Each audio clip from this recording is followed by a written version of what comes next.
আজ আমার গল্পের লেখক হলেন ডক্টর নিহার রঞ্জন গুপ্ত, যিনি জন্মগ্রহণ করেন 1911 সালের 6ই জুন এবং তার মহাপ্রয়াণ ঘটে 1986 সালের 20শে ফেব্রুয়ারি। আজ আমি গল্পটি সংগ্রহ করেছি কিরিটি অমনিবাস 11তম খণ্ড থেকে, যে বইটি প্রকাশনার দায়িত্বে ছিলেন মিত্র অ্যান্ড ঘোষ পাবলিশার্স।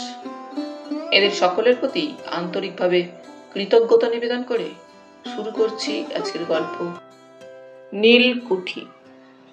আজ থাকলো প্রথম পর্ব। দেখা হয়ে গেল দুজনের, রজত আর সুজাতার। এতদিন পরে এমনি করে দুজনের আবার দেখা হয়ে যাবে, কেউ কি ওরা ভেবেছিল?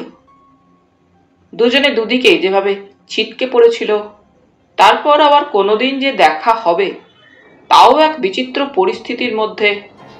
ব্যাপারটা দুজনের কাছেই ছিল সত্যি স্বপ্নাতীত। তবু দেখা হলো দুজনের, রজত আর সুজাতার।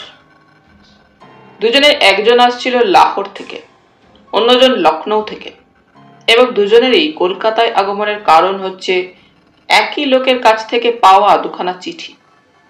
আরো আশ্চর্য যখন ওরা জানতে পারল একই দিনে নাকি দুজনে এই চিঠি দুখানা পেয়েছে। একই তারিখের লেখা দুখানা চিঠি, এবং একই কথা অত্যন্ত সংক্ষিপ্তভাবে দুখানা চিঠিতে লেখা। আর সেই চিঠি পেয়েই লখনৌ থেকে সুজাতা ও লাহোর থেকে রজত একই দিনে রওনা হয়ে 1 ঘন্টা আগে পিছিয়ে হাওড়া স্টেশনে এসে নামল। পরবর্তী উত্তরপাড়া যাওয়ার লোকাল ট্রেনটা ছিল ঘন্টা দেড়েক পরে। দুজনের সঙ্গে সাক্ষাৎ হয়ে গেল তাই হাওড়া স্টেশনের প্ল্যাটফর্মের উপরেই। এ কি সুজাতা না? রজত প্রশ্ন করে বিস্ময়ে। কে, ছোড়দা? সুজাতাও পাল্টা বিস্ময়ের সঙ্গে প্রশ্নটা করে। কোথায় যাচ্ছিস? লখনৌ থেকে আসছিস নাকি? হ্যাঁ, উত্তরপাড়া। ছোটকার একটা জরুরি চিঠি পেয়ে আসছি। আশ্চর্য, আমিও তো ছোটকার জরুরি চিঠি পেয়েই উত্তরপাড়া যাচ্ছি, জবাবে বলে রজত। রজত ও সুজাতা জ্যাঠতুতো ও খুড়তুতো ভাই বোন। একজন থাকে লাহোরে, অন্যজন লখনৌতে। প্রায় দীর্ঘ 5 বছর পরে ভাই বোনের সাক্ষাৎ। এদিকে ট্রেন ছাড়বার শেষ ঘন্টা তখন বাজতে শুরু করেছে। তাড়াতাড়ি দুজনে সামনের লোকাল ট্রেনটায় উঠে বসলো। শীতের বেলা অত্যন্ত সংক্ষিপ্ত। বেলা সবে 4:30 হলেও বাইরের আলো ইতিমধ্যে ঝিমিয়ে এসেছে। ইতিমধ্যেই অফিস ফেরতা নিত্যকার কেরানি যাত্রীদের ভিড় শুরু হয়ে গেছে ট্রেনে। ট্রেনের কামরায় ঠেসাঠেসি, গালাগালি। সেকেন্ড ক্লাস কামরায় ভিড় থাকলেও ততটা ভিড় নেই। একটা বেঞ্চের একধারে ওরা কোনো মতে একটু জায়গা করে নিয়ে গায়ে গা দিয়ে বসে পড়ল। দুজনেই ভাবছিল বোধহয় একই কথা। ছোট কাকা বিনয়েন্দ্রর জরুরি চিঠি পেয়ে দুজনে, একজন লাহোর থেকে, অন্যজন লখনৌ থেকে আসছে উত্তরপাড়ায় তার সঙ্গে দেখা করতে। জরুরি চিঠি পেয়ে আসছে ওরা, কিন্তু তখনও জানে না কি ব্যাপারে জরুরি চিঠি দিয়ে তাদের আসতে বলা হয়েছে। অথচ গত 10 বছর ধরে তাদের ওই কাকা বিনয়েন্দ্র, যদিও আপনার কাকা, তার সঙ্গে ওদের কোনো সম্পর্কই ছিল না। দেখা সাক্ষাৎ বা মুখের আলাপে কুশল প্রশ্ন পর্যন্ত দূরের কথা। গত 10 বছর পরস্পরের মধ্যে ওদের কোনো পত্র বিনিময় পর্যন্ত হয়নি। ওরাও সত্যি কথা বলতে কি ভুলে গিয়েছিল যে ওদের একজন আপনার কাকা এ সংসারে কেউ এখনো আছেন। সেই কাকার কাছ থেকে জরুরি চিঠি, অত্যন্ত জরুরি তাগিদ। পত্র পাওয়া মাত্র যেন চলে আসে ওরা উত্তরপাড়ায়। ইতি অনুতপ্ত ছোটকা। চিঠির মধ্যে কেবল এতকাল পরে আসবার জন্য ওই জরুরি তাগিদটুকু থাকলে ওরা এভাবে চিঠি পাওয়া মাত্রই চলে আসতো কিনা সন্দেহ। আরো কিছু ছিল সেই সংক্ষিপ্ত চিঠির মধ্যে, যেটা গুরুত্বের দিক দিয়ে ওরা অস্বীকার করতে পারেনি, এবং যে কারণে ওরা চিঠি পাওয়া মাত্রই না এসেও পারেনি। কল্যাণী এসু, রজত। আমার আর বেশি দিন নেই। স্পষ্ট বুঝতে পারছি মৃত্যু আমার একেবারে সন্নিকটে চলে এসেছে। তার হাত থেকে আর আমার কোনো মতেই নিস্তার নেই। দাদুর প্রেতাত্মার চেষ্টা এতদিনে বোধহয় সফল হবেই, বুঝতে পারছি। আগে কেবল মধ্যে মধ্যে রাতের বেলা তাকে দেখতাম, এখন যেন তাকে দিনে রাত্রে সবসময় দেখতে পাচ্ছি। সেই প্রেত ছায়া এবারে বোধহয় আর আমাকে নিস্তার দেবে না। এতকাল যে কেন তোমার সঙ্গে কোনো সম্পর্ক রাখিনি, যাবার আগে অন্তত সে কথাটা তোমাকে জানিয়ে যদি না যায় এবং আমার যা কিছু তোমার হাতে তুলে না দিয়ে যেতে পারি, তবে মরণের পরেও হয়তো আমার মুক্তি মিলবে না। তাই আমার শেষ অনুরোধ, এই চিঠি পাওয়া মাত্রই রওনা হবে। ইতি আশীর্বাদক অনুতপ্ত ভাগ্যহীন তোমার ছোটকা। সুজাতার চিঠিতেও অক্ষরে অক্ষরে একই কথা লেখা, কেবল কল্যাণী এসু রজতের জায়গায় লেখা কল্যাণিয়া মা সুজাতা। তাই মন কষাকষি থাক, দীর্ঘদিনের সম্পর্কহীন এবং ছাড়াছাড়ি থাকা সত্ত্বেও রজত বা সুজাতা কেউই তাদের ছোটকা বিনয়েন্দ্রর ওই চিঠি পড়ে রওনা না হয়ে পারেনি।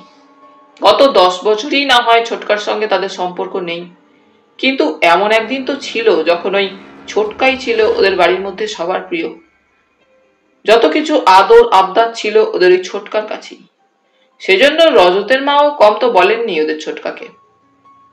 প্রত্যুত্তরে ছোটকা হেসেছেন শুধু ওদের দুজনকে পরম স্নেহে বুকের মধ্যে টেনে নিয়ে। ছোটকার ওরা দুজনেই যে ছিল বাড়ির মধ্যে একমাত্র সঙ্গী বা সাথী। হাসতে হাসতে ছোটকা রজতের মাকে সম্বোধন করে বলেছেন, না না, ওদের তুমি অমন করে বলো না। রজতের মা জবাবে বলেছেন, না বলবে না, আদর দিয়ে দিয়ে ওদের মাথা দুটো যে চিবিয়ে খাচ্ছ, দুটিই সমান ধিঙ্গি হয়েছে লেখাপড়ার নামে ঘন্টা। কেবল ছোটকা এটা দাও, ছোটকা ওটা দাও, এটা করো ছোটকা, ওটা করো। আহা, অমন করে বলো না গৌরী। একজন এই বয়সে বাপ হারিয়েছে, আর একজন তো বাপ মা দুটো বালাই চুকিয়ে বসে আছে। সত্যিই তো, রজতের বাবা অমরেন্দ্রনাথ সেক্রেটারিয়েটে বড় চাকরি করতেন। 3 ভাই অমরেন্দ্র, সুরেন্দ্র ও বিনয়েন্দ্রের মধ্যে তিনিই ছিলেন জ্যেষ্ঠ। অল্প বয়সেই দেখা দিল রক্তচাপাধিক্য। হঠাৎ করোনারি থ্রম্বোসিসে একদিন দ্বীপ্রহরে অফিসে কাজ করতে করতেই অজ্ঞান হয়ে গেলেন। জ্ঞানহীন অমরেন্দ্রনাথকে অ্যাম্বুলেন্সে করে বাড়িতে নিয়ে আসা হলো, কিন্তু লুপ্ত জ্ঞান আর তার ফিরে এলো না। 24 ঘন্টার মধ্যেই সব শেষ হয়ে গেল। রজতের বয়স তখন সবেমাত্র 9 বছর। 1 বছরও ঘুরল না।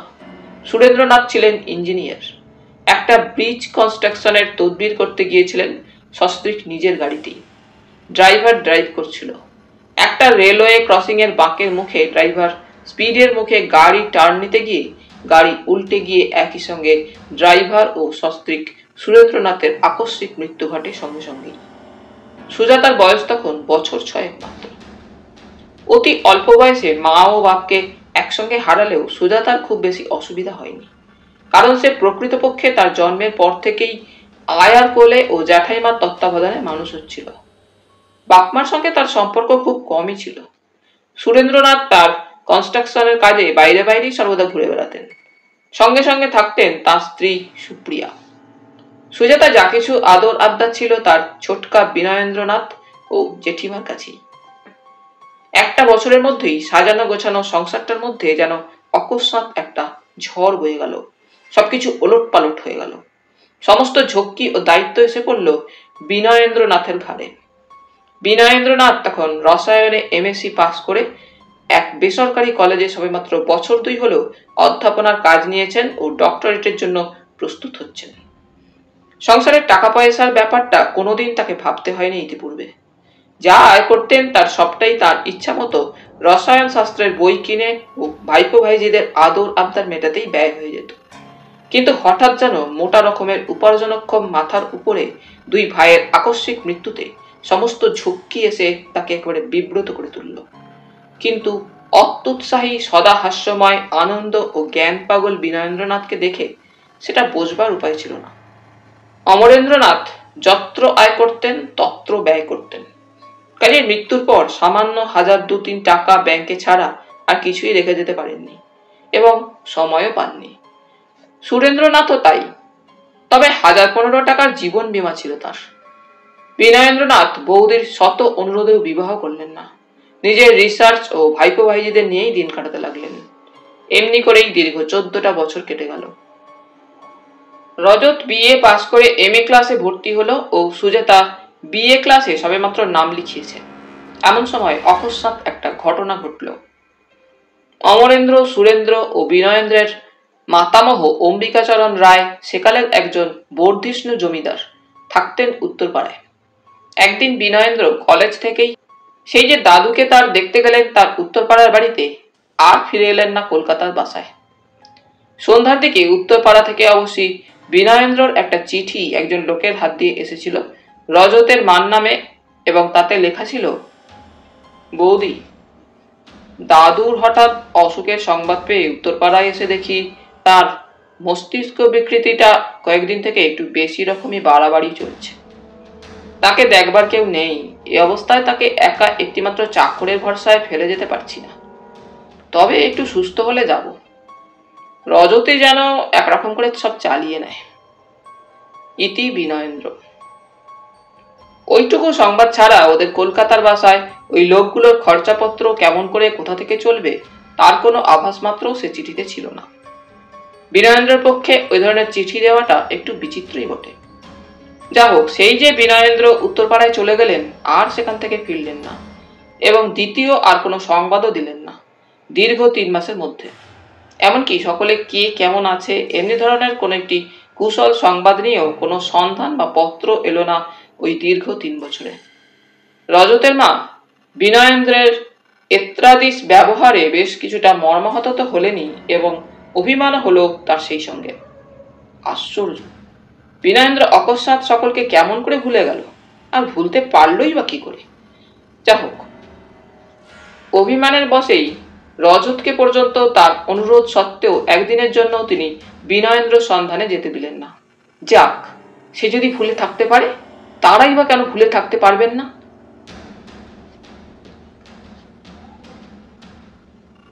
উত্তরপাড়ায় বিনয়েন্দ্রের যে মাতামহ ছিলেন অনাদি চক্রবর্তী, তার বয়স তখন প্রায় 70-এর কাছাকাছি। এমন একদিন ছিল যে সময় উত্তরপাড়ায় চক্রবর্তীদের ধনসম্পদের প্রবাদটা কিংবদন্তির মতোই হয়ে দাঁড়িয়েছিল। সে হচ্ছে রামানন্দ চক্রবর্তীর যুগ। অথচ খুব বেশি দিনের কথাও তো সেটা নয়।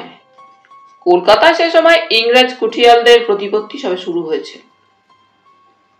রামানন্দ ছিলেন ওইরূপ এক কুঠিরের মুচ্ছুদ্দি।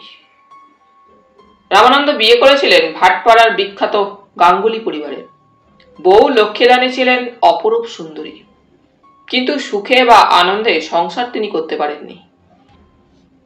হঠাৎ এক নিশুতি রাত্রে রামানন্দের ঘরে ডাকাত পড়ল।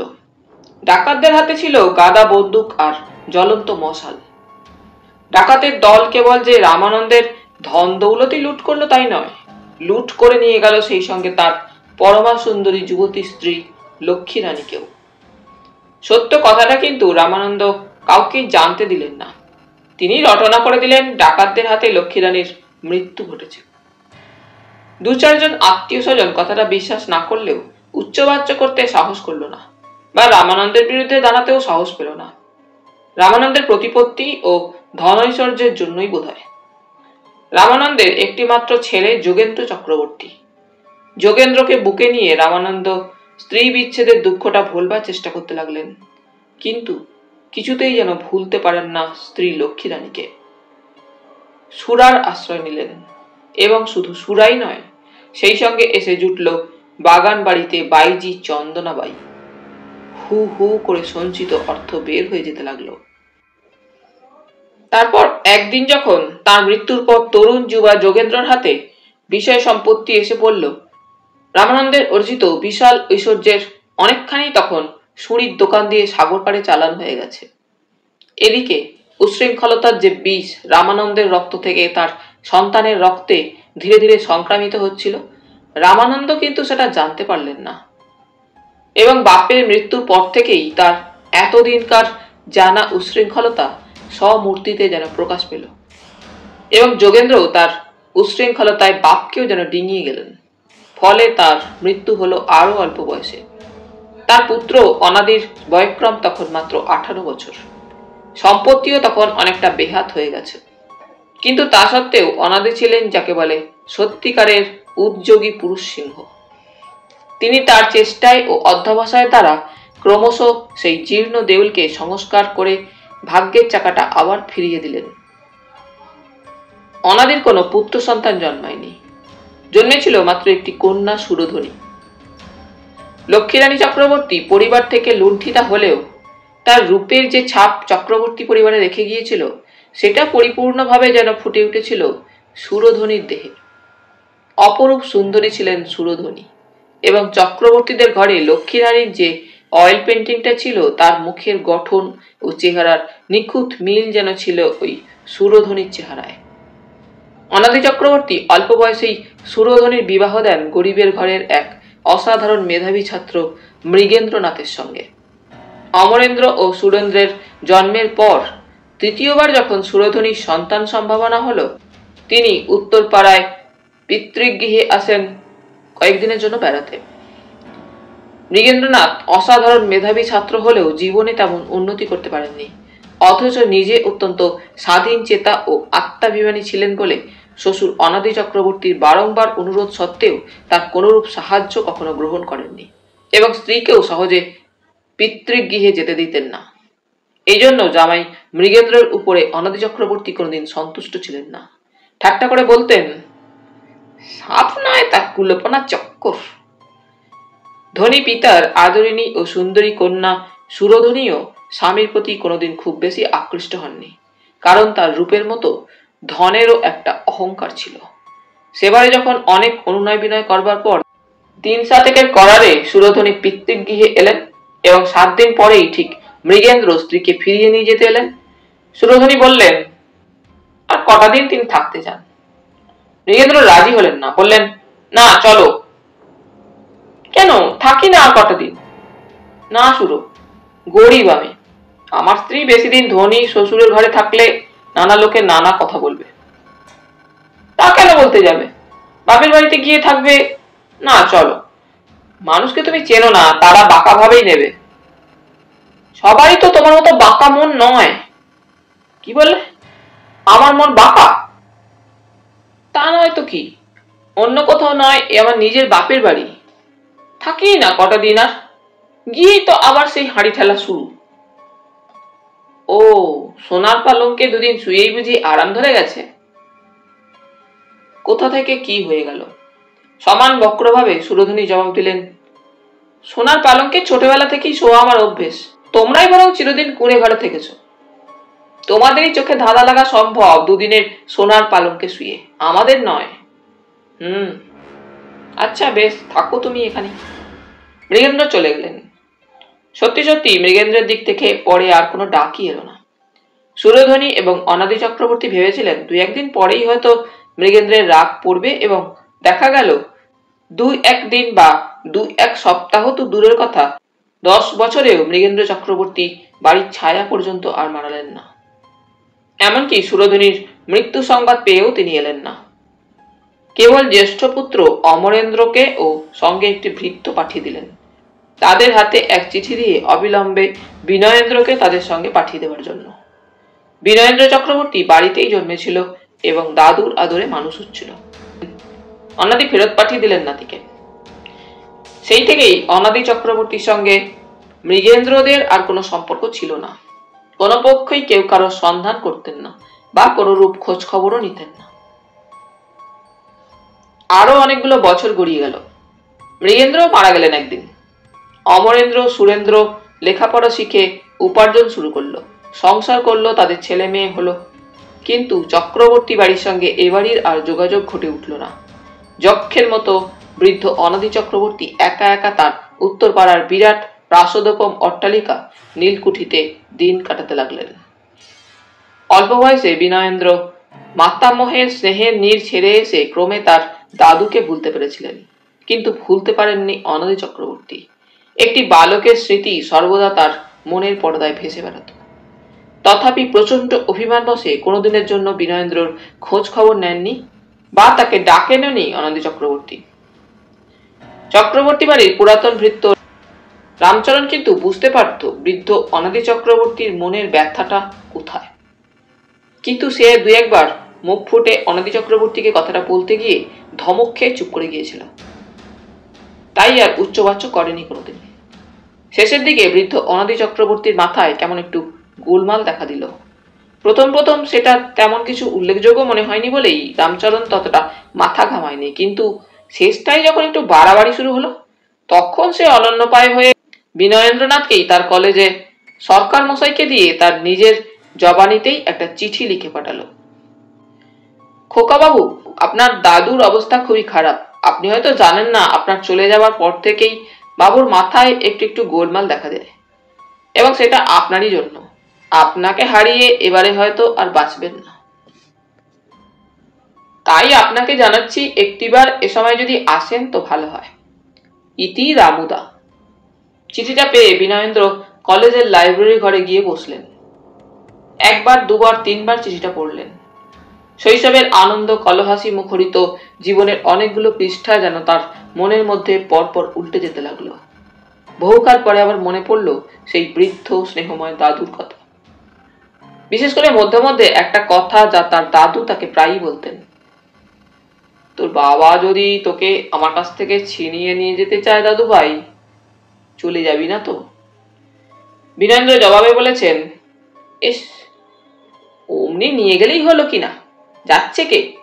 তোমাকে কোনোদিনও আমি ছেড়ে দেব না দাদু, দেখে নিও তুমি। কিন্তু শেষ পর্যন্ত দাদু তাকে আটকাতে পারেননি, ছেড়ে দিতেই হয়েছে। পরের জিনিসের ওপর তার জোর কোথায়? বিনয়েন্দ্রের মনটা ছটফট করে ওঠে। তিনি তখনই বের হয়ে পড়েন দাদুর ওখানে যাবার জন্য। দীর্ঘ 21 বছর বাদে সেই পরিচিত বাড়িতে এসে প্রবেশ করলেন বিনয়েন্দ্র। বিরাট প্রাসাদ শূন্য, যেন খাঁ খাঁ করছে। সিঁড়ির মুখেই বাড়ির পুরাতন ভৃত্য রামচরণের সঙ্গে দেখা হয়ে গেল। রামচরণ প্রথমটায় ওকে চিনতে পারেননি, কিন্তু বিনয়েন্দ্র ঠিকই চিনেছিলেন। মাথার চুল সাদা হয়ে গেলেও মুখের চেহারা তার বিশেষ একটা পরিবর্তিত হয়নি। রামুদা না? কে? আমাকে চিনতে পারছো না রামুদা? আমি খোকা বাবু, বিনু। বিনু? খোকা বাবু, সত্যি সত্যি তুমি এতদিন পরে এলে? চোখে জল এসে যায় রামচরণের। দাদু, দাদু কেমন আছেন রামুদা? চলো ওপরে চলো। রামচরণের পিছু পিছু বিনয়েন্দ্র দোতলার যে ঘরে অনাদি চক্রবর্তী থাকতেন সেই ঘরে এসে প্রবেশ করলেন। বিকৃত মস্তিষ্ক অনাদি চক্রবর্তী তখন ঘরের মধ্যে একা একা পাইচারি করছিলেন, আপন মনে ভূতের মতো। পদশব্দে ফিরে তাকালেন। দৃষ্টি ক্ষীণ, স্পষ্ট কিছুই দেখতে পান না। রামচরণ বললে, এই জ্বর নিয়ে আবার বিছানা ছেড়ে উঠে ঘরের মধ্যে ঘুরপাক খাচ্ছেন? বেশ করেছি, আমার খুশি। তোর বাবার কি? এখনই মাথা ঘুরে পড়ে যাবেন তো। পড়বো মাথা ঘুরে, তোর বাবার কি? এমন সময় বিনয়েন্দ্র ডাকেন, দাদু। কে? চকিতে ঘুরে দাঁড়ালেন অনাদি চক্রবর্তী। দাদু, আমি বিনু। বিনু? বিনু? হঠাৎ অনাদি চক্রবর্তীর সমস্ত দেহটা থরথর করে কেঁপে উঠল এবং সঙ্গে সঙ্গে পড়ে যাচ্ছিলেন টলে। কিন্তু চকিতে এগিয়ে গিয়ে বলিষ্ঠ দু হাতে বিনয়েন্দ্র ততক্ষণে পতনোন্মুখ বৃদ্ধকে ধরে ফেলেছেন। আর ফেরা হলো না বিনয়েন্দ্রর। চক্রবর্তীদের নীলকুঠিতেই রয়ে গেলেন এবং মাস চারেক বাদে অনাদি চক্রবর্তী মারা গেলেন। অনাদি চক্রবর্তী মারা যাবার পর দেখা গেল তিনি তার স্থাবর অস্থাবর যা কিছু সম্পত্তি ছিল সব এবং মায় 40-50 হাজার টাকার ব্যাংক ব্যালেন্স সবকিছু দিয়ে গেছেন বিনয়েন্দ্রকেই। কিন্তু তার মধ্যে দুটি শর্ত আছে। বিনয়েন্দ্র জীবিতকালে তার ওই নীলকুঠি ছাড়া অন্যত্র কোথাও গিয়ে থাকতে পারবেন না। তাহলেই তার সমস্ত সম্পত্তি চলে যাবে ট্রাস্টির হাতে এবং তখন একটি কপর্দকও আর পাবেন না। দ্বিতীয়ত, অমরেন্দ্র সুরেন্দ্রর সন্তান সন্ততিদের সঙ্গেও কোনো সম্পর্ক রাখতে পারবেন না। মৃগেন্দ্রর প্রথম দুই সন্তান অমরেন্দ্র ও সুরেন্দ্র তাদের বাপের মতোই হয়েছিল। কখনো তারা দাদুর ওখানে আসেনি এবং দাদুর কথা কোনো ক্রমে উঠলে কখনো প্রীতিকর কথা বলতো না।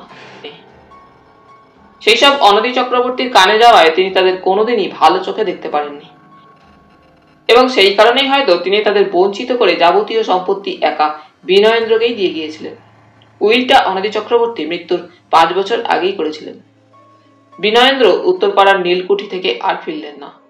সবাই আত্মীয় অনাত্মীয় বুঝলো এবং বললে বিষয় সম্পত্তি উইল অনুযায়ী সেখান থেকে এসে হাতছাড়া হয়ে যাবে বলেই তিনি সেখান থেকে আর এলেন না। কিন্তু আসলে বিনয়েন্দ্র যে আর নীলকুঠি থেকে ফিরে আসেননি এবং তার একমাত্র কারণ তার মধ্যে ওই বিরাট সম্পত্তির ব্যাপারটা থাকলেও একমাত্র কারণ কিন্তু তা নয়, অন্য মুখ্য একটা কারণ ছিল। বহুদিনের ইচ্ছা ছিল তার একটি নিজস্ব ল্যাবরেটরি তৈরি করে নিজের ইচ্ছা মতো গবেষণা নিয়ে থাকেন, কিন্তু তার জন্য যে অর্থের প্রয়োজন সেই অর্থ তো তার ছিল না। এখন দাদুর মৃত্যুতে সেই সুযোগ হাতের মুঠোর মধ্যে আসায় বহুদিনের তার অতৃপ্ত আকাঙ্ক্ষাটি পূরণ করবার পক্ষে আর কোনো বাধাই এখন অবশ্য রইল না।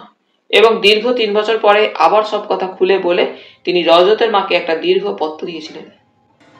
কিন্তু রজতের মা সে চিঠি পড়লেন না পর্যন্ত। খাম সমেত ছিঁড়ে টুকরো টুকরো করে জানালা গলিয়ে বাইরে ফেলে দিলেন। দিনের পর দিন অপেক্ষা করেও বিনয়েন্দ্র চিঠির কোনো জবাব পেলেন না। আবার চিঠি দিলেন। দ্বিতীয় চিঠিও প্রথম চিঠিটার মতোই অপঠিত অবস্থায় শতচ্ছিন্ন হয়ে জানালা পথে নিক্ষিপ্ত হলো। দীর্ঘ 2 মাস অপেক্ষা করবার পর যখন সেই দ্বিতীয় চিঠিরও কোনো জবাব এলো না, প্রচন্ড অভিমানে বিনয়েন্দ্র আর ওপথ মারালেন না। তারপর আরো 5টা বছর কালের বুকে মিলিয়ে গেল। হঠাৎ একদিন বিনয়েন্দ্র সংবাদ পেলেন রজত লাহোরে চাকরি নিয়ে তার মাকে সঙ্গে নিয়ে গিয়েছিল, সেখানেই বৌদির মৃত্যু হয়েছে এবং সুজাতাও তার পরের বছর বিএ পাস করে লখনৌয়ে চাকরি নিয়ে চলে গেছে, একজন লাহোরে অন্যজন লখনৌতে। সন্ধ্যার ঘনমান অন্ধকারে রজত আর সুজাতা গঙ্গার ধারে নীলকুঠির লোহার ফটকটার সামনে এসে সাইকেল রিক্সা থেকে নেমে এবং রিক্সার ভাড়া মিটিয়ে দিয়ে গেট দিয়ে ঢুকতে যাবে, এমন সময় হঠাৎ বাধা পেয়ে তাদের দাঁড়াতে হলো। দাঁড়ান! গেটের সামনে বাধা দিয়েছিল একজন লাল পাগড়ি পরিহিত কনস্টেবল।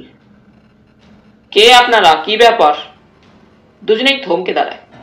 কোথা থেকে আসছেন? রজত বললে, আমার নাম রজত সান্যাল আর ইনি আমার বোন সুজাতা সান্যাল। আমি আসছি লাহোর থেকে এবং আমার বোন লখনৌ থেকে। ও, তা এ বাড়ির মালিক বিনয়েন্দ্র সান্যাল? রজত আবার বললে, আমাদের কাকা। বিনয়েন্দ্র বাবু তাহলে? বললাম তো আমাদের কাকা। আপনারা তাহলে কি কিছুই জানেন না? কিছু জানি না মানে? কি জানি না? গেটের সামনেই ঢোকার মুখে পুলিশ কর্তৃক বাধা পেতেই মনের মধ্যে উভয়েরই একটা অজানিত আশঙ্কা জেগেছিল। এখন পুলিশ প্রহরীদের কথায় সে আশঙ্কাটা যেন আরো ঘনীভূত হয়। এবারই কর্তা কাল রাতে খুন হয়েছেন। কি বললে? যুগপৎ একটা অস্ফুট আর্ত চিৎকারের মতোই যেন একই মুহূর্তে দুজনের কণ্ঠ হতে কথাটা উচ্চারিত হলো। সংবাদটা শুধু আকস্মিকই নয়, অভাবনীয়। হ্যাঁ বাবু, বড় দুঃখের বিষয়, এবারে কর্তাকে কাল রাত্রে কে যেন খুন করেছে। রজত বা সুজাতা দুজনের একজনের কণ্ঠ দিয়েও কথা সরে না। দুজনেই বাক্যহারা, বিস্মিত, স্তম্ভিত। ভিতরে যান, ইন্সপেক্টর বাবু আছেন। কিন্তু কি বলছো তুমি? আমি যে কিছুই মাথা মুন্ডু বুঝতে পারছি না। এ বাড়ির কর্তা নিহত হয়েছেন মানে? রজত কোনো মতে প্রশ্নটা করে। পুলিশ প্রহরীটি মৃদু কণ্ঠে বললে, সেই জন্যই তো বাড়িটা পুলিশ প্রহরায় আছে। যান, ভিতরে যান, ভিতরে দারোগাবাবু আছেন, তার কাছেই সব জানতে পারবেন। কিন্তু পা যেন আর চলে না। অতর্কিতে একটা বৈদ্যুতিক আঘাতে যেন ওদের চলৎ শক্তি ওদের লোপ পেয়ে গেছে। এই চরম দুঃসংবাদের জন্যই কি তারা এই দীর্ঘ পথ অতিক্রম করে পত্র পাওয়া মাত্রই? গেট পার হবার পর পায়ে চলা একটা লাল সুরকি ঢালা রাস্তা শেষ হয়েছে গিয়ে সেটা প্রশস্ত একটা গাড়ি বারান্দার নিচে। গাড়ি বারান্দায় উঠলেই সামনে যে হলঘরটা সেটাই বাইরের ঘর। হলঘরের দরজাটা খোলা এবং সেই খোলা দরজা পথে একটা আলোর ছটা বাইরের গাড়ি বারান্দায় এসে পড়েছে। যন্ত্রচালিতের মতোই দুজনে হলঘরটার মধ্যে খোলা দরজা পথে গিয়ে প্রবেশ করলো। তাদের কাকা বিনয়েন্দ্রের আকস্মিক নিহত হওয়ার সংবাদটা যেন দুজনেরই মনকে অতর্কিত আঘাতে একেবারে অবশ করে দিয়েছে। সত্যি কথা বটে, দীর্ঘদিন ওই কাকার সঙ্গে তাদের কোনো সম্পর্কই ছিল না। এমনকি দীর্ঘ গত 10 বছর পরস্পরের মধ্যে কোনো পত্রযোগের সংবাদের আদান প্রদান পর্যন্ত ছিল না। তথাপি সংবাদটা তাদের বিহ্বল করে দিয়েছে। ব্যাপারটা সঠিক কি হলো এখনো যেন তারা বুঝে উঠতে পারছে না। হল ঘরের মধ্যে প্রবেশ করে তাই তারা দুজনেই যেন থমকে দাঁড়ালো। এ বাড়িতে ইতিপূর্বে ওরা কখনো আসেনি, এই প্রথম এলো। বিরাট হলঘরটি, এক পাশে চৌকির ওপর বিস্তৃত ফরাস, তার উপর এদিক ওদিক কয়েকটা মলিন তাকিয়া পড়ে আছে। অন্যদিকে কয়েকটা পুরাতন আমলের রং চটা ভেলভেটের গদিমরা মালিন্য ভারী কারুকার্য করা সেগুন কাঠের তৈরি কাউচ। দেওয়ালে বড় বড় কয়েকটি অয়েল পেন্টিং। চোগা চাপকান পরিহিত ও মাথায় পাগড়িয়াটা পুরুষের প্রতিকৃতি। এই চক্রবর্তীদের স্বনামধন্য সব পূর্বপুরুষদেরই প্রতিকৃতি বলেই মনে হচ্ছে। মাথার ওপরে সিলিং থেকে দোদুল্যমান বেলবাড়ি কাচের সেকেলে ঝাড়বাতি। তবে আগে হয়তো এককালে এইসব বাতিদানের মধ্যে জ্বলতো মোমবাতি, এখন জ্বলছে তারই মধ্যে বিজলি বাতি। এবং ঝাড়ের সবগুলি বাতি জ্বলছে না, জ্বলছে মাত্র দুটি, আর অল্প শক্তির বিদ্যুৎ বাতি। যাতে করে অত বড় হলঘরটায় আলোর খাঁকতি ঘটেছে। স্বল্প আলোয় সর্বত্র যেন একটা ছমছমে ভাব। ঘরের মধ্যে কেউ নেই, শুধু ঘরের মধ্যে যেন এত বড় বিরাট নীলকুঠিটার মধ্যে কেউ আছে বলেই মনে হয় না। কোনো পরিত্যক্ত কবরখানার মতোই একটা যেন মৃত্যু শীতল স্তব্ধতা সমস্ত বাড়িটার মধ্যে চেপে বসেছে। এ বাড়িতে রজত বা সুজাতা ইতিপূর্বে একবারও আসেনি। অপরিচিত সবকিছু। দুজনে কিছুক্ষণ হল ঘরটার মধ্যে দাঁড়িয়ে থাকে, তারপর আবার এক সময় সামনের ভেজানো দরজাটা খুলে অন্দরের দিকে পা বাড়ায়। লম্বা একটা দীর্ঘ টানা বারান্দা, নির্জন খাঁখা করছে। এখানেও একটি স্বল্প শক্তির বিদ্যুৎ বাতির জন্য রহস্যময় একটা আলো ছায়ার থমথমে ভাব। বারান্দায় প্রবেশ করে রজত একবার চারিদিকে তার চোখের দৃষ্টিটা বুলিয়ে নিল। ঘরের মতো সেই বারান্দাটাও শূন্য, এবং হঠাৎ তার নজরে পড়ল বারান্দার মাঝামাঝি জায়গায় অর্ধেক ভেজানো একটা দ্বারপথে ঘরের মধ্যেকার একটা ক্ষীণ আলোর আভাস আসছে। সেই ঘরের দিকেই এগোবে কিনা রজত ভাবছে। এমন সময় অল্প দূরে সামনেই দোতলায় উঠবার সিঁড়িতে ভারী জুতোর মচমচ শব্দ শোনা যেতেই উভয়ের দৃষ্টি সেই দিকে গিয়ে নিবদ্ধ হলো। প্রশস্ত সিঁড়ি, সিঁড়ির খানিকটা দেখা যাচ্ছে, তারপরে বাঁয়ে বাঁক নিয়ে ওপরে উঠে গেছে বোঝা যায় সিঁড়িটা। মচমচ ভারী জুতোর শব্দটা আস্তে আস্তে সিঁড়ি দিয়ে নিচেই নেমে আসছে মনে হলো। আপাতত ওরা দুজনেই উদ্গ্রীব হয়ে শব্দটাকে লক্ষ্য করে ওই দিকেই তাকিয়ে থাকে। ক্রমে বারান্দার অল্প আলোয় তাদের নজর পড়ল দীর্ঘকায় এক পুরুষ মূর্তি। পুরুষ মূর্তিটি জুতোর শব্দ জাগিয়ে সিঁড়ি দিয়ে নেমে আসছেন। আগন্তুক দৈর্ঘ্যে প্রায় 6 ফুট হবেন। পরিধানে মুসলমানি চোস্ত পায়জামা, গায়ে কালো সার্জের গলাবন্ধ ঝুল শেরওয়ানি, পায়ে কালো ডার্বি জুতো, মুখখানি লম্বাটে ধরনের, কালো ফ্রেঞ্চ কাট দাড়ি, সরু গোঁফ, মাথার চুল ঘন কুঞ্চিত, চোখে সরু ফ্রেমের চশমা, হাতে একটা মোটা লাঠি। লাঠিটা ডান হাতে ধরে উঁচু করে নামছিলেন ভদ্রলোক। হঠাৎ সিঁড়ির নিচে অল্প দূরেই দণ্ডায়মান ওদের দুজনের দিকে নজর পড়তেই নামতে নামতে সিঁড়ির মাঝখানে দাঁড়িয়ে পড়লেন। এক হাতে লাঠিটা ধরে ওদের দিকে তাকালেন। চশমার লেন্সের ভিতর দিয়ে চোখের দৃষ্টিজোড়া যেন ওদের সর্বাঙ্গ লেহন করতে লাগলো। ওরাও নিঃশব্দে দণ্ডায়মান আগন্তুকের মুখের দিকে তাকিয়ে থাকে। কোনো পক্ষ থেকেই কোনো সাড়া শব্দ পাওয়া যায় না। কয়েকটা মুহূর্ত কেটে গেল এমনি। হঠাৎ এক সময় সেই স্তব্ধতার মধ্যে একটা পুরুষের কণ্ঠস্বর পশ্চাৎ দিক থেকে শুনতে পেয়েই রজত ঘুরে ফিরে তাকালো পশ্চাতের দিকে। এ কি, পুরন্দর বাবু কোথায় বেরোচ্ছেন? দ্বিতীয় আগন্তুককে দেখা মাত্রই রজতের বুঝতে কষ্ট হয় না তিনি কোনো পুলিশের লোক। পরিধানে চিরন্তন পুলিশের পোশাক, পরিধানে লংস ও হাফ শার্ট, কাঁধে পুলিশের ব্যাজ। হ্যাঁ, একটু বাইরে থেকে ঘুরে না এলে মারা পড়বো মিস্টার বসাক। পুরন্দরবাবু প্রত্যুত্তরে পুলিশ অফিসার মিস্টার বসাক বললেন, কিন্তু আপনাকে তো সকালবেলাতেই বলে দিয়েছিলাম আপাতত ইনভেস্টিগেশন শেষ না হওয়া পর্যন্ত আপনাদের কারোরই কোথাও এ বাড়ি থেকে বের হওয়া চলবে না মিস্টার চৌধুরী। বেশ রুক্ষ এবং কর্কশ কণ্ঠেই এবারে পুরন্দর চৌধুরী প্রত্যুত্তর দিলেন, কিন্তু কেন বলুন তো? এ আপনাদের অন্যায় জুলুম নয় কি? অন্যায় জুলুম বলছেন? নিশ্চয়ই। আপনাদের কি ধারণা তাহলে আমি বীরেন্দ্রকে হত্যা করেছি? সে কথা তো আপনাকে আমি বলিনি।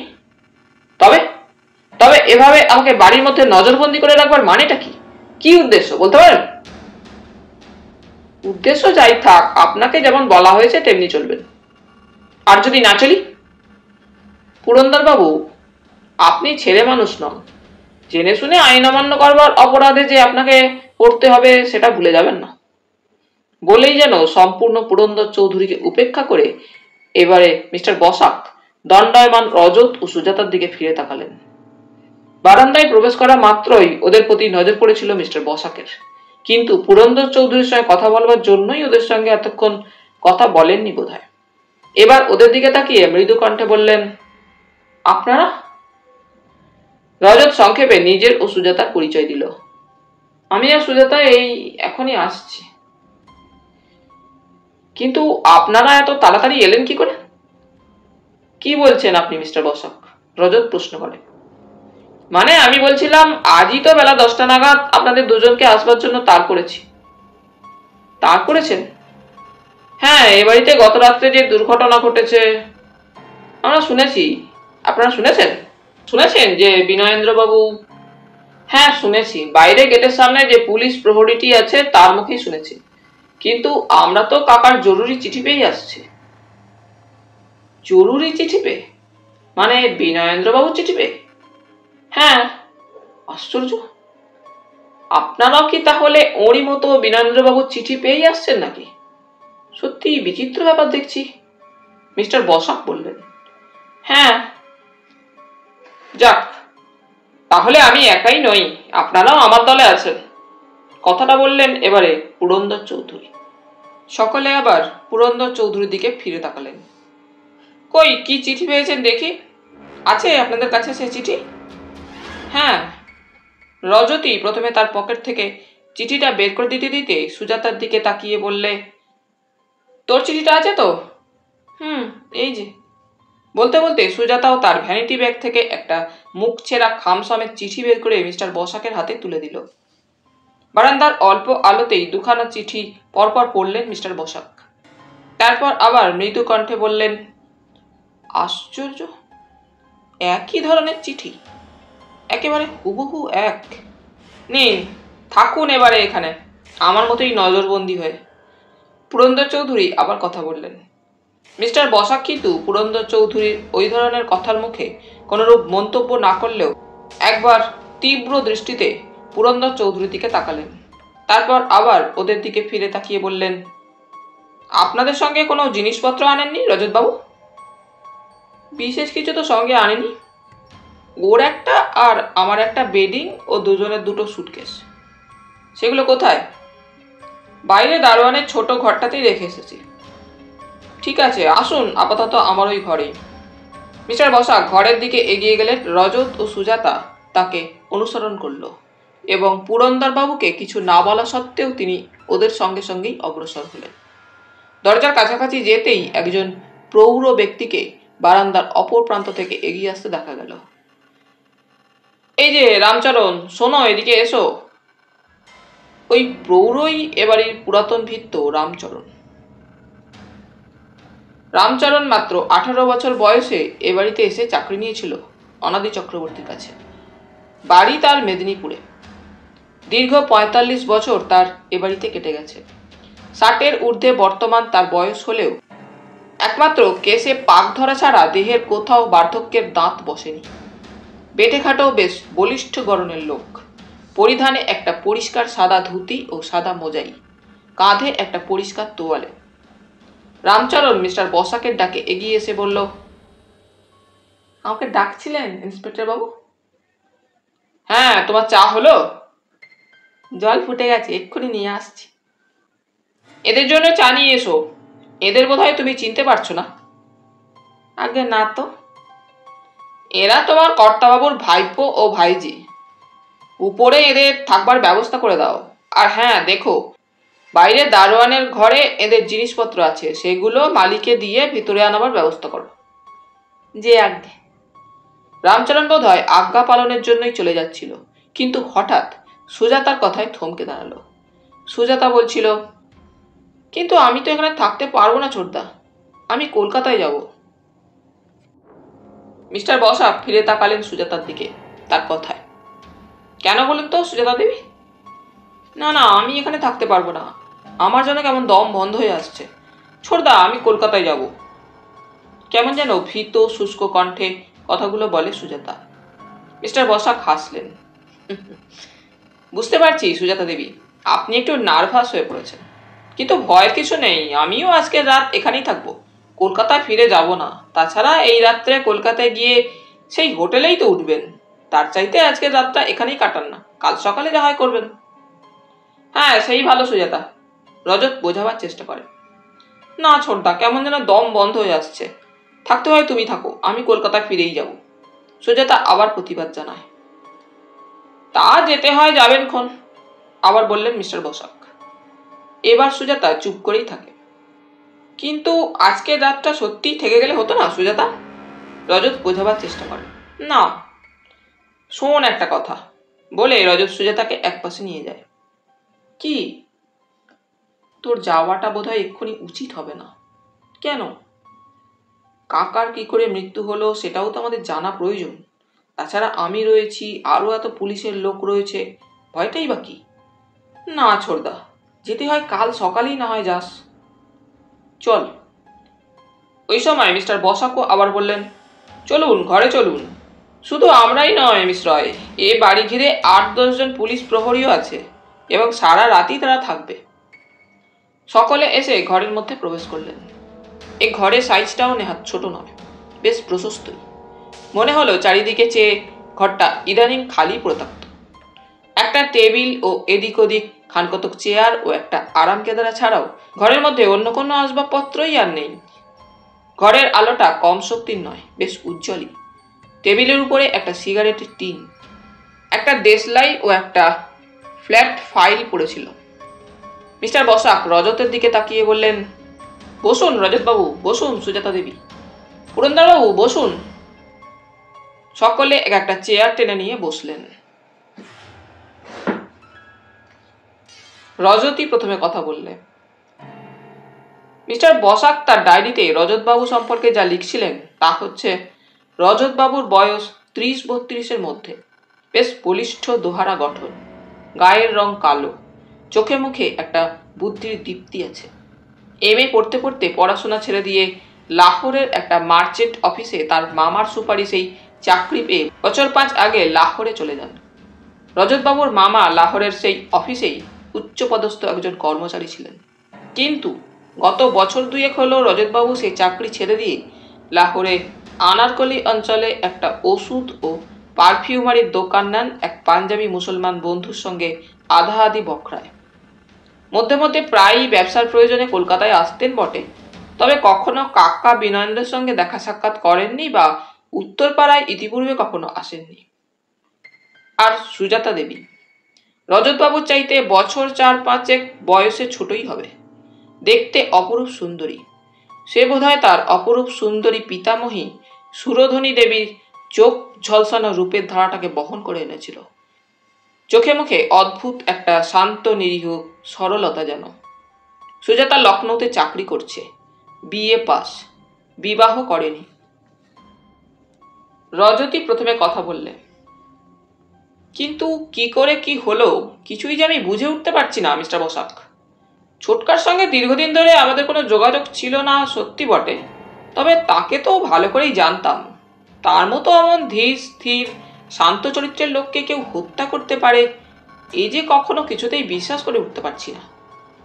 মিস্টার বসাক মৃদু কণ্ঠে বললেন, বিশ্বাস না করতে পারলেও ব্যাপারটা যে ঘটেছে তা তো অস্বীকার করতে পারবেন না রজতবাবু।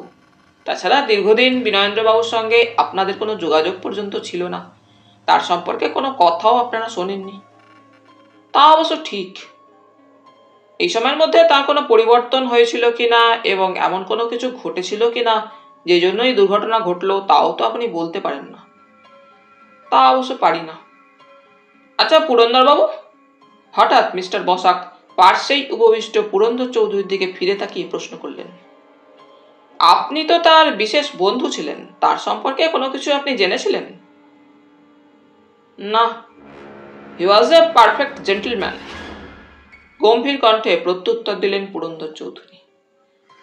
এবারে আবার মিস্টার বসাক রজতের দিকে ফিরে তাকিয়ে বললেন, আমি লালবাজার থেকে এসে পৌঁছবার আগেই এখানকার থানা ইনচার্জ রামানন্দ বাবু যতটা সম্ভব তদন্ত করেছিলেন। তার রিপোর্ট থেকে যতটা জানতে পেরেছি, বিনয়েন্দ্র বাবু নাকি ইদানিং 7-8 বছর অন্তত সিক্লুডেড লাইফ লিড করতেন। দিবারাত্র তার ল্যাবরেটরি ঘরের মধ্যেই কাজ নিয়ে ব্যস্ত থাকতেন। পাড়ার কারোর সঙ্গেই তার বড় একটা মেলামেশা ছিল না। আশেপাশের ভদ্রলোকেরা কেউ তার সম্পর্কে কোনো কথা বলতে পারেননি। একজন ভদ্রলোক তো বললেন, লোকটা যে বাড়িতে থাকে তাই জানবার উপায় ছিল না। ওই সময় রামচরণ চায়ের ট্রে হাতে করে প্রবেশ করল। রজত রামচরণের দিকে তাকিয়ে মিস্টার বসাককে সম্বোধন করে বললেন, রামচরণ তো এবাড়ির অনেক দিনকার পুরানো চাকর, ওকে জিজ্ঞাসা করেননি? ও হয়তো অনেক কথা বলতে পারবে। হ্যাঁ, রামচরণের কাছে কিছু কিছু ইনফরমেশন পেয়েছি বটে, তবে সেও অত্যন্ত এলোমেলো। রামচরণ একবার রজতের মুখের দিকে তাকালো, কিন্তু কোনো কথা না বলে চায়ের কাপগুলো একটার পর একটা টেবিলের উপর নামিয়ে রেখে নিঃশব্দে ঘর থেকে যেমন এসেছিল তেমনি বের হয়ে গেল। চা পান করতে করতে মিস্টার বসাক আবার বলতে লাগলেন, প্রথম ভোরের লোকাল ট্রেনে পুরন্দর চৌধুরী বিনয়েন্দ্রবাবুর একটা জরুরি চিঠি পেয়ে এখানে এসে পৌঁছান। পুরন্দর চৌধুরী আসছেন সিঙ্গাপুর থেকে। ভোরবেলায় তিনি প্লেনে করে কলকাতায় এসে পৌঁছান এবং সোজা একেবারে ট্যাক্সিতে করে অন্য কোথাও না গিয়ে উত্তরপাড়ায় চলে আসেন। ইতিপূর্বে অবশ্য পুরন্দর চৌধুরী বার 3-4 এ বাড়িতে এসেছেন, তিনি নিজেও তা স্বীকার করেছেন এবং রামচরণও বলেছে। পুরন্দর চৌধুরী এককালে কলেজ লাইফে বিনয়েন্দ্রের ঘনিষ্ঠ বন্ধু ছিলেন। তারপর বিএসসি পরীক্ষায় ফেল করে কাউকে কিছু না জানিয়ে জাহাজে খালাসির চাকরি নিয়ে সিঙ্গাপুরে চলে যান ভাগ্যান্বেষণে। এখনো সেখানেই আছেন। পুরন্দর চৌধুরী এখানে এসে নিচে রামচরণের দেখা পান। রামচরণকেই জিজ্ঞাসা করেন বাবু তার কোথায়। রামচরণ ওই সময় প্রভাতী চা নিয়ে বাবুর ল্যাবরেটরির দিকেই চলেছিল। সে বলে, গত রাত থেকে বাবু ল্যাবরেটরিতেই কাজ করছেন, এখনো বের হননি। ওইরকম প্রায় নাকি মধ্যে মধ্যে সারাটা রাত বিনয়েন্দ্র ল্যাবরেটরিতেই কাটিয়ে দিতেন।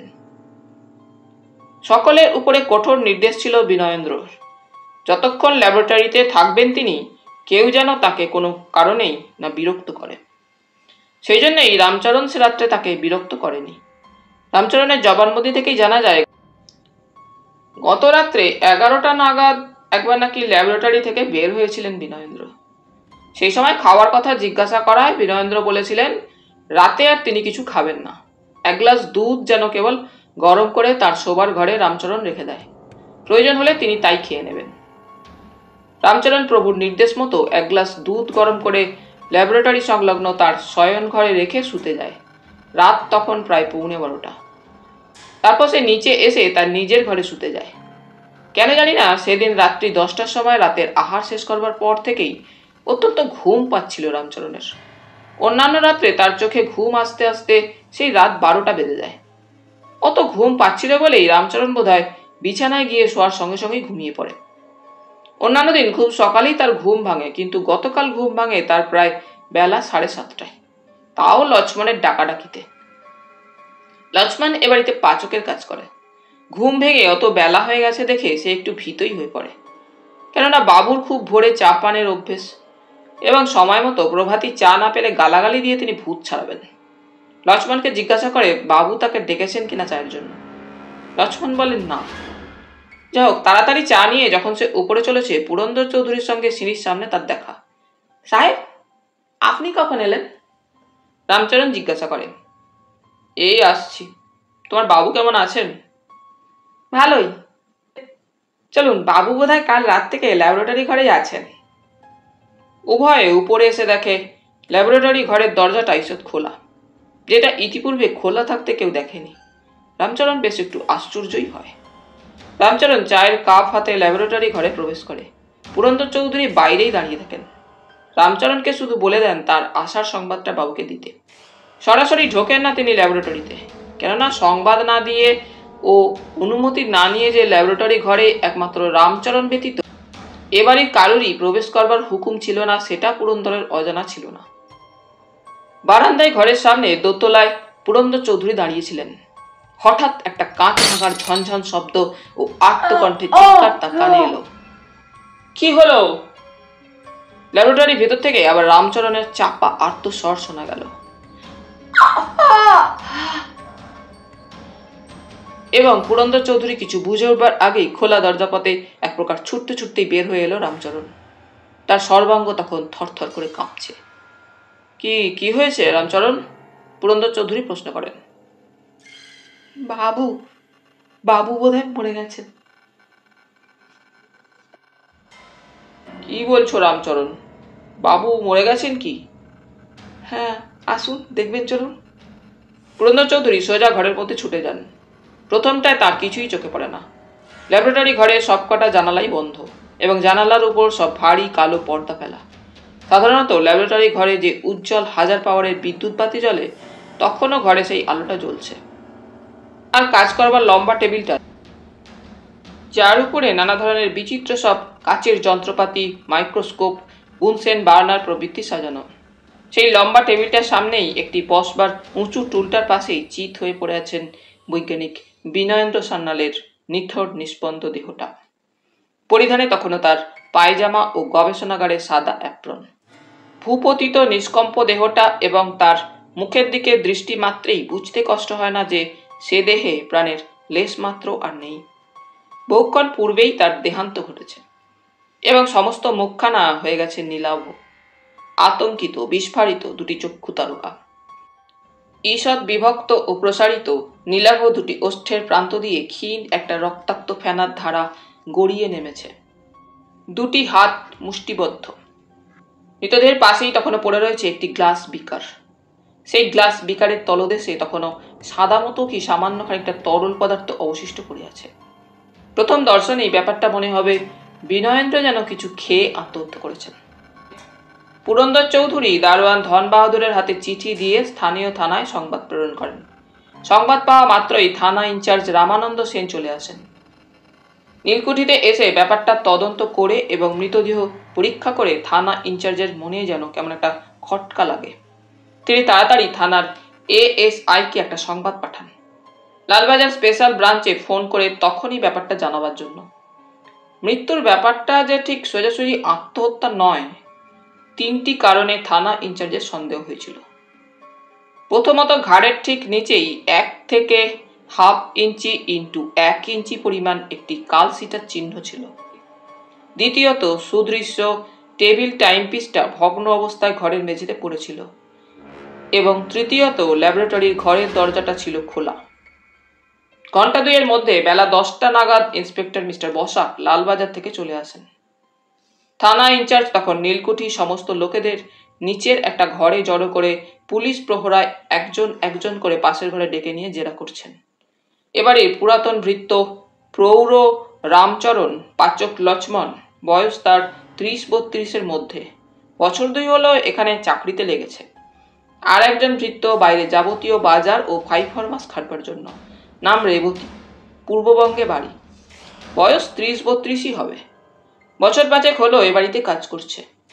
দারোয়ান নেপালি ধন বাহাদুর থাপা, সেও এ বাড়িতে প্রায় বছর 6 আছে। আর সোফার ও ক্লিনার করালি এ বাড়িতে কাজে লেগেছে বছর খানেক মাত্র। তার আগে যে ড্রাইভার ছিল গাড়িতে অ্যাক্সিডেন্ট করে এখন হাজতবাস করছে বছর 1.5 ধরে। বিরাট নীলকুঠি, ত্রিতল, 3 তলায় 2খানা ঘর, 2 তলায় 7খানা ও 1 তলায় 6খানা ঘর। এছাড়া বাড়ির সামনে অনেকখানি জায়গা জুড়ে বাগান, একধারে গ্যারেজ ও দারোয়ানদের থাকবার ঘর। গ্যারেজটা মস্ত ঘর। এককালে সেখানে 3টি জুড়ি গাড়ি ও 4টে ওয়েলার ঘোড়া থাকত।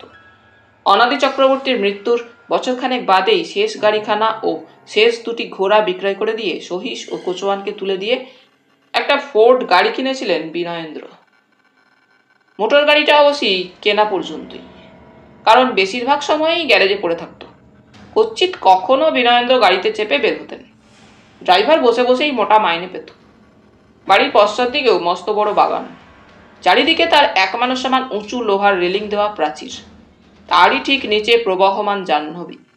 একটা বাঁধানো প্রশস্ত ঘাটও আছে চক্রবর্তীদের তৈরি তাদের নিজস্ব ব্যবহারের জন্য। ঘাটের গায়েই একটা লোহার গেট, তবে গেটটা সদা সর্বদা বন্ধই থাকে। একদা ওই পশ্চাৎ দিককার বাগানে অত্যন্ত সমারোহ ছিল, এখন অযত্নে ও অবহেলায় ঘন আগাছায় ভরে গেছে। রামচরণ, রেবতী, লক্ষ্মণ ও করালি সকলেই খানতিনেক ঘর নিয়ে বাড়ির নিচের তলাতেই থাকে। নীলকুঠিতে ওই 4 জন লোক থাকলেও বিনয়েন্দ্রের সঙ্গে সম্পর্ক ছিল একমাত্র রামচরণেরই। অন্যান্য সকলের সঙ্গে বাবুর দেখা সাক্ষাৎ কচ্ছিৎ কখনো হতো। তবে মাইনেপত্র নিয়মিত সকলে মাসের প্রথমেই বাড়ির পুরাতন সরকার প্রতুলবাবুর হাত দিয়েই পেত। প্রতুলবাবু নীলকুঠিতে থাকতেন না। ওই অঞ্চলেই কাছাকাছি একটা বাসা নিয়ে গত 13 বৎসর ধরে পরিবার নিয়ে আছেন। অনাদি চক্রবর্তীর আমল থেকেই নাকি ওই ব্যবস্থা বহাল ছিল। বিনয়েন্দ্র তার কোনো অদল বদল করেননি তার আমলেও। প্রত্যহ সকালবেলা একবার প্রতুলবাবু নীলকুঠিতে আসতেন। বেলা 10টা সাড়ে 10টা নাগাদ চলে যেতেন। তারপর আবার আসতেন গোটা 5-এর সময়, যেতেন সেই রাত 9টায়। অনাদি চক্রবর্তীর আমলে অনেক কাজই প্রতুলবাবুকে করতে হতো, অনেক কিছুই দেখাশোনা করতে হতো। কিন্তু বিনয়েন্দ্র আসার পর ক্রমে ক্রমে তার দায়িত্ব এবং কাজগুলো নিজেই তিনি নিজের হাতে তুলে নিয়েছিলেন। গতকাল প্রতুলবাবু উত্তরপাড়ায় ছিলেন না। তার এক ভাইজির বিবাহে শ্যামনগরে 3-4 জন্য গিয়েছেন। ভৃত্য, পাচক, সোফার ও দারোয়ান কাউকেই জিজ্ঞাসা করে এমন কোনো কিছু জানতে পারা যায়নি যা বিনয়েন্দ্রের মৃত্যুর ব্যাপারে আলোক সম্পাদ করতে পারে। মিস্টার বসাক শুধু একাই আসেননি, তিনি আসবার সময় সঙ্গে করে নিয়ে এসেছিলেন পুলিশ সার্জন ডক্টর বক্সিকে। থানা ইনচার্জ রামানন্দ বাবু ওদের দেখে উঠে দাঁড়িয়ে অভ্যর্থনা জানালেন। চলুন, কোন ঘরে মৃতদেহ আছে একবার দেখে আসা যাক। মিস্টার বসাক সিঁড়ি দিয়ে উঠতে উঠতে বললেন, ব্যাপারটা আপনার তাহলে সুইসাইড নয়, হোমিসাইড বলেই মনে হচ্ছে। হ্যাঁ স্যার। তাহলে বন্ধুরা, আজ এই পর্যন্তই। গল্প পাঠ তোমাদের ভালো লেগে থাকলে তোমাদের কাছে আবারও অনুরোধ থাকলো, লাইক, শেয়ার এবং সাবস্ক্রাইব করে তোমাদের মূল্যবান মতামত পাঠানোর জন্য। ধন্যবাদ।